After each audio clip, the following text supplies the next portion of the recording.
El más importante arquitecto asturiano de mediados del siglo XX se llamaba Ignacio Álvarez Castelao. El ejemplo más significativo de la arquitectura del movimiento moderno en Asturias, y estamos en la Facultad de Geológicas y Biológicas, que es uno de los ejemplos más señeros de toda la larguísima producción que tuvo. Ignacio Álvarez Castelao es un personaje con una formación muy completa, porque además de ser arquitecto es ingeniero de caminos, y este conjunto formativo le hace tener una visión muy completa tanto de aspectos formales y de arquitectura como de ingeniería, y por tanto construye desde el punto de vista estructural, constructivo, llegando a ser un inventor de determinados elementos estructurales de la época. Álvarez Castelao nació en 1910 en Cangas del Narcea.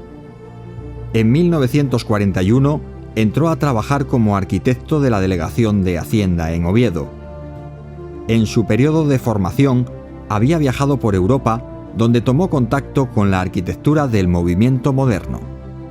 La funcionalidad en aquella época era una cuestión ética, ¿no? Es decir, el movimiento moderno era estético, pero también era ético. Eran unos arquitectos y una sociedad que intentaban con la arquitectura cambiar el mundo, y esto les da una potencialidad y una energía tremenda, ¿no? Como bien dices, la función en aquella época era un elemento catalizador de la arquitectura, ¿no? Y tanto los edificios como la ciudad se pensaban desde esta perspectiva.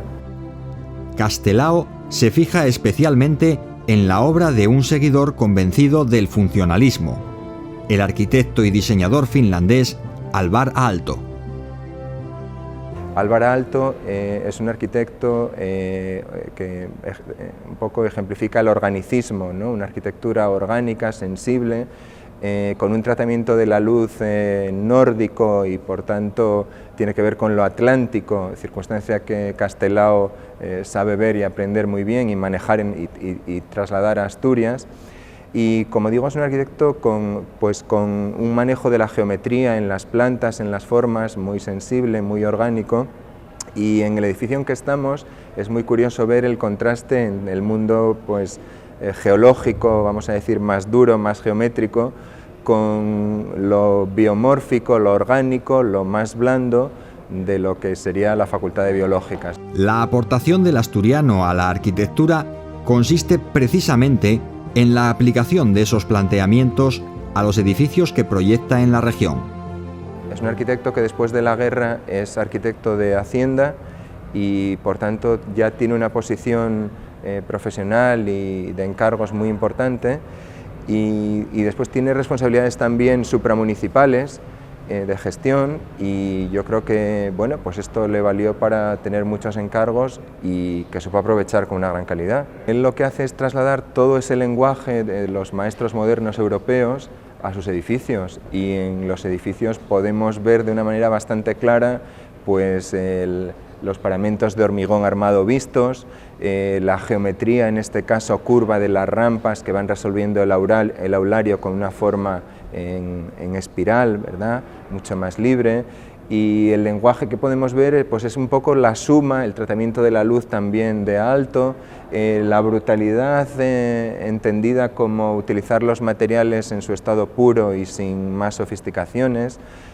Yo creo que Castelao ha sabido interpretar de una manera excepcional y cultísima el lenguaje del movimiento moderno. Castelao hizo magníficos edificios para la Universidad de Oviedo.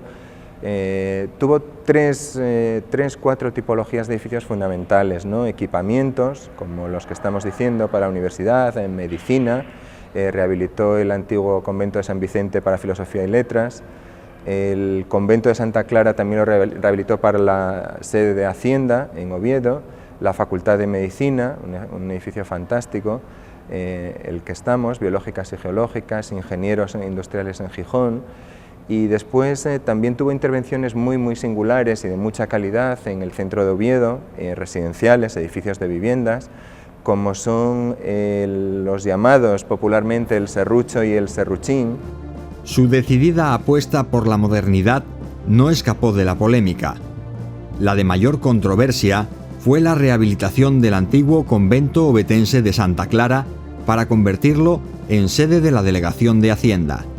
Deja el claustro abierto en forma de U, la parte, vamos a decir, que derriba la parte más que está en peor estado, con lo cual es una operación muy comprometida en el sentido de que está utilizando un lenguaje absolutamente moderno y contemporáneo a su época en un edificio histórico, es decir, no es una restauración al uso pues muy tranquilita y muy utilizando el mismo lenguaje que el edificio que había. Y en ese sentido es una intervención polémica, lógicamente, porque introduce elementos modernos y nuevos, recreciendo el antiguo edificio para